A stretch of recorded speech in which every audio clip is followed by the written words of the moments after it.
Hello and welcome to Infoblox's Facebook Live session. I'm Srikrupa Srivatsan, Senior Product Marketing Manager here for security. And I have with me two experts on the DNS security side of the house, Phil and Brian. Phil, did you want to introduce yourself? Thank you, Krupa. Hello, everyone. My name is Philip Qian. I'm a Senior Product Manager at Infoblox, and I manage Infoblox security analytics products. Brian? Hi, my name is Brian Gosh. I'm a malware reverse engineer with the Infoblox Cyber Intelligence Unit here. So our topic for today, there is no shortage of breach news. We hear about, certain organizations getting breached today. Last year it was all about ransomware. More recently, a couple of weeks ago, we heard about this new type of malware that was fileless and that used DNS to carry out its campaigns. So we hear about this news day in and day out, right?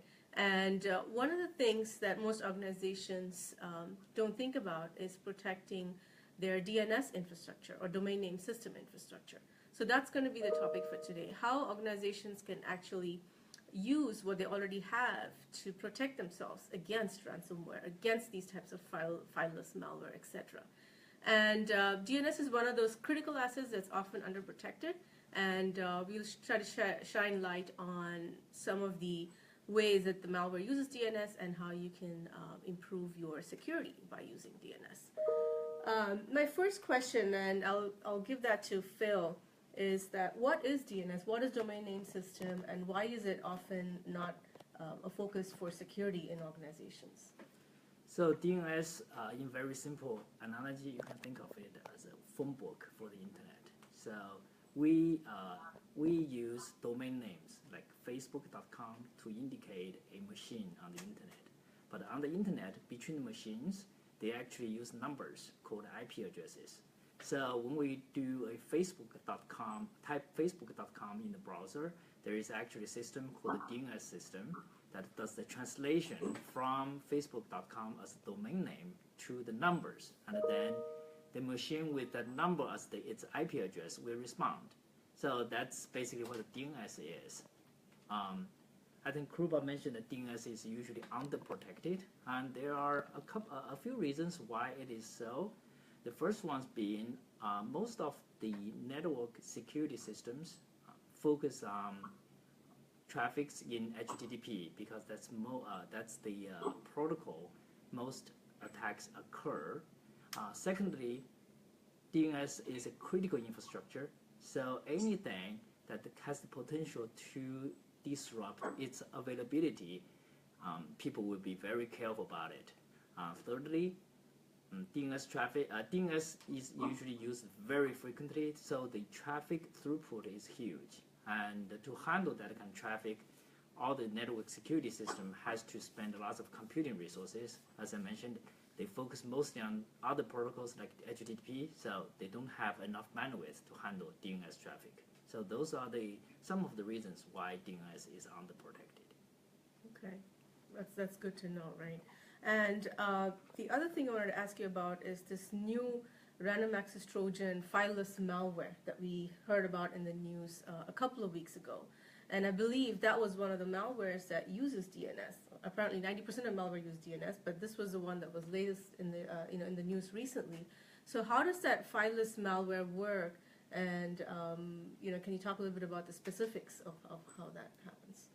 So I'll start with some general methods such malware uses, and then I'll give to Brian to explain some of the advanced techniques or unique to this malware.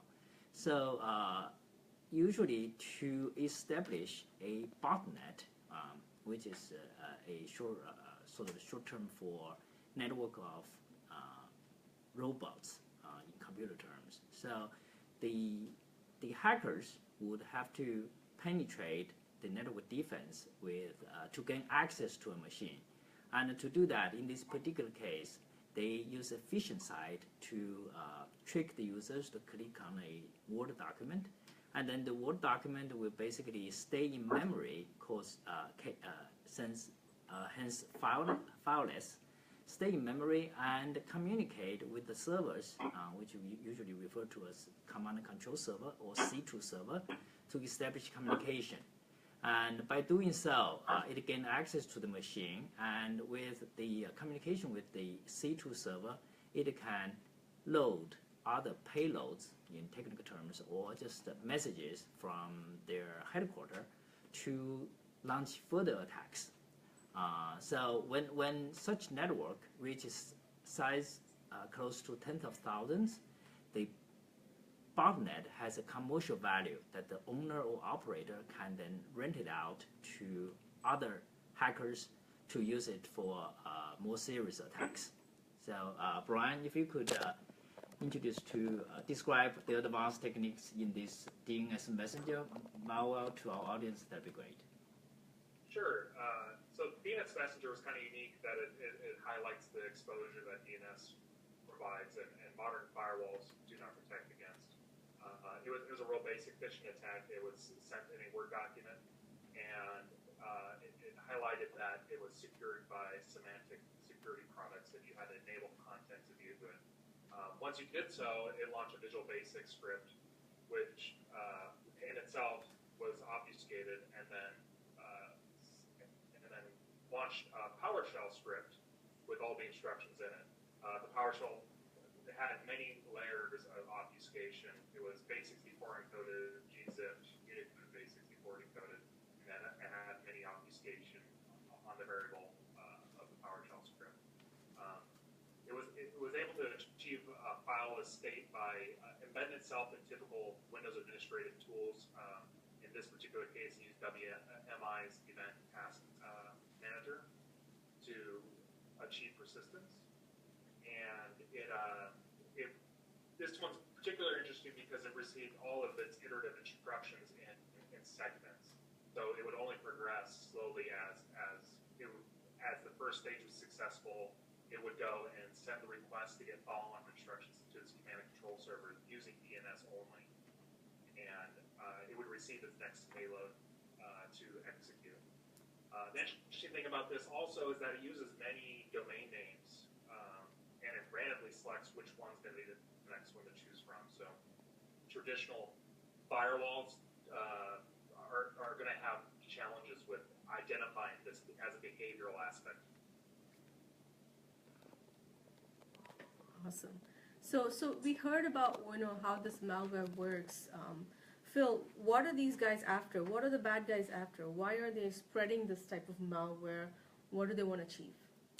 So a malware like DNS Messenger is usually used to establish the first stage of attack, which is gain access of victim's computer. So after they do so, the computer became a hostage, and they control it from remote through a backdoor. So with that, since in this case DNS Messenger is able to communicate to the server with the DNS, and DNS has some not so well-known features like a TXT record to send 512, usually 512 bytes at a time of content from the server to the host machine. So the malware can actually get some pre-programmed scripts from the server, and then do the next launch the next step of attacks. The next stage of attacks can be a few things. For example, it could be a keylogger program that records your keystrokes on the computer, and then from there it can guess your password to your banking website, for example. It can load a ransomware, which is a malware to get ransom from you.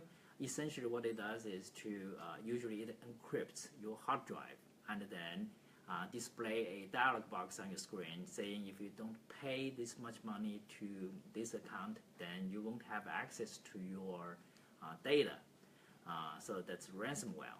And then it can also scan your computer, find sensitive and valuable information. For example, in certain cases, your credit card number or your personal information.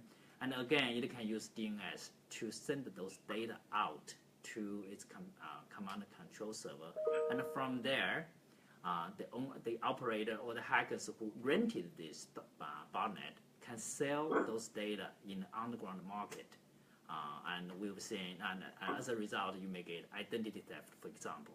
So those are the things that they're after. But again, by establishing a access in the first stage of attack with malware like DNS Messenger, it opens the door for the hackers to do a lot of bad things to you in a later stage, and it could happen like weeks later or even months later.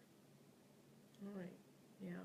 I think that's one of the things that we see here at Infoblox is that most organizations have invested in next-gen firewalls, sandboxing technology. They've invested in maybe DLP solutions to protect their data, vulnerability scanners, et cetera, but there is a gap. And what we see is when we talk to customers about have you thought about the DNS security or a gap in your portfolio, which is DNS, and that 90% of malware uses DNS as a backdoor to do all the bad things that Phil just talked about, most customers, it's a revelation for them, right? So we do have some best practices that we suggest that our customers follow, and obviously the first one is, make sure you don't click on those phishing links. No, you didn't win a cruise to the Bahamas, so don't open that email. Always following those kind of common sense practices is always, a good thing.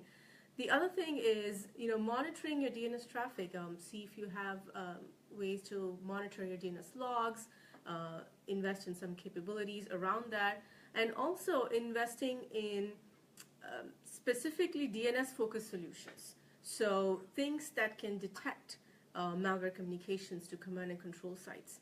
Things that can detect if there's any data leakage happening over DNS. So it doesn't have to be this big data exfiltration happening, in big chunks. It could, as Phil mentioned, data exfiltration could happen over a longer period of time with small amounts of data being sent over a period of time. And those things, that type of techniques don't raise any red flags from the firewalls or other solutions or tools you may be using. So investing in kind of really advanced and DNS-specific solution detection capabilities, I think, is important to get that defense in depth. And the other thing is, making sure that your security tools know what's going on in the network. So, like I said, your organizations may have vulnerability scanners, endpoint security, NAC solutions. But having these disparate tools without any context is actually difficult. It's a more mundane or more manual way of remediation, right? So we suggest that plugging in and seeing what's happening in the DNS side of the house is important as well. Phil, did you want to add any other thoughts on how they can improve their security? Oh, I think what you've said is very well. I covered most of it. I think in modern times, hackers have developed very sophisticated weapons, and from defense side, we have to use cautions in our daily life. As Krupa mentioned, don't click on those phishing sites, phishing emails. I know it's very hard, but with caution, you can avoid some of those. And then for the corporations, you can take advantage of what some of the offerings security companies like Infoblox have offered to give you defense in depth, including DNS-focused security systems. And Brian, did you have kind of any insights or best practices from a threat intelligence perspective or kind of the technical side of the house, what they can do? Yeah, the biggest challenge we have from a threat intelligence perspective is that it's pretty widely believed that cyber criminals are working together, and they're, so we mentioned this DNS Messenger was very specific because it allows them to get that first level persistence and take the follow-on communications.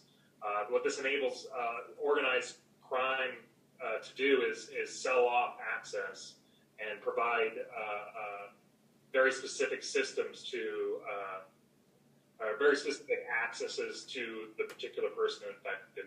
So this is going to continue to be a challenge, and everyone. As Phil mentioned, defense in depth really is your best defense. There is no one security solution out there that'll really provide that defense that you're looking for. Right. Awesome. So we are getting some questions here, so I think we can move to some of the questions from the audience. The first one is, will this change, in any way, or the recommendations that we're making, will that change in any way if the customers have like a cloud or hybrid cloud deployment or environment? Right. And my thoughts on that is, DNS security can, and some of the advanced solutions that security vendors are providing, DNS security can be done whether you have an on-prem solution or whether you have a cloud-based deployment. Most organizations are going for a hybrid cloud scenario these days. So really it doesn't matter what your deployment looks like.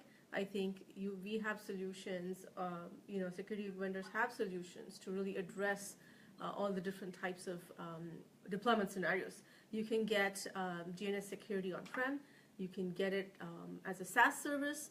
You can get it in your hybrid cloud environment. So there is no kind of differentiation that way. The important thing is making sure that your infrastructure and your data is protected at the end of the day.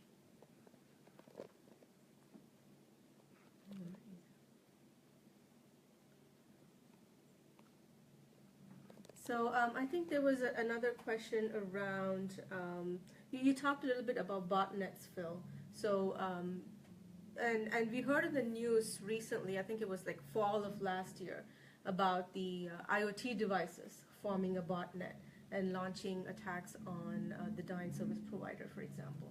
So what are your thoughts on, how these botnets are formed and, how can people kind of stay protected against something like that from affecting their network and availability? So the dying attack is a slightly different attack than the DNS messenger malware. In that attack, they mostly use the IoT devices or home cameras. They turn the cameras into a attack launchpad, and then they launched distributed denial of service attacks against the DNS provider. So in that case, the DNS provider was not protected enough, so it fell under the attack. Infoblox has done lots of research in this incident, and we have a very good solution, complete coverage on how it happened, what's the best practice to prevent future incident like that to happen again. So please go to infoblox.com to find find the related materials. Okay. Looks like we have one more question. Will this change if we allow employees to bring their own devices? So that's a good question as well. I mean, what we see in terms of the trends is a lot of organizations, they allow the employees to bring their own device. People are also working from multiple and remote locations. So they're no longer inside the corporate office, right? They're working from Starbucks. They're working from home. They're working from a client site, right? Using or in a public transportation, using public Wi-Fi. So we see a lot of this mobility and kind of bring your own device type of trends happening. And at the end of the day, it should not matter where you're working from. Your data should be secure, right? Your data should be secure, and having a DNS security solution that can address all of those use cases is important. So as I mentioned earlier, if your employees are on-prem, great. Their on-prem solutions can protect them. If their employees are outside the office building, having that coverage and protecting them, maybe using a SaaS solution, for example, could be a good approach to go there. So bring your own device. At the end of the day, they are using the corporate resources. So having the DNS security solution that can address all of those use cases is key, and we can offer that as well. Yeah, very good points. To add to that, in this particular case, bring your own device or BYOD gives corporate security a very big challenge, because all of their network peripheral security defense systems wouldn't be able to prevent the machines get infected in the first place. So if there's no BYOD, then when the phishing email goes into the network defense on the peripheral would be able to detect most of the phishing emails, and then the user wouldn't have the chance to click on those phishing emails in the first place. However, because nowadays we are used to bring our phones, our computers everywhere, and then for example, you work at a Starbucks location, and Starbucks doesn't have that location does not have the same sophisticated defense system as you have in your corporate network. Then that email will go into your email box. Now you get a chance to click on it, and then you have to rely on your next level of defense system to defend from the next stage of attacks. So that goes back to the defense in depth concept. Cool. So I think those were all the questions that we got from the Facebook audience. Thank you for watching. And so you heard from experts like Phil and Brian on how some of the malware exploits DNS, and how you heard some best practices on how you guys can stay protected. For more information, obviously go to infoblox.com. We have a wealth of information, white papers, videos, demo videos that you can take a look at to see all the different capabilities that we provide. And also don't forget to like us on the Facebook page. And thank you for watching us.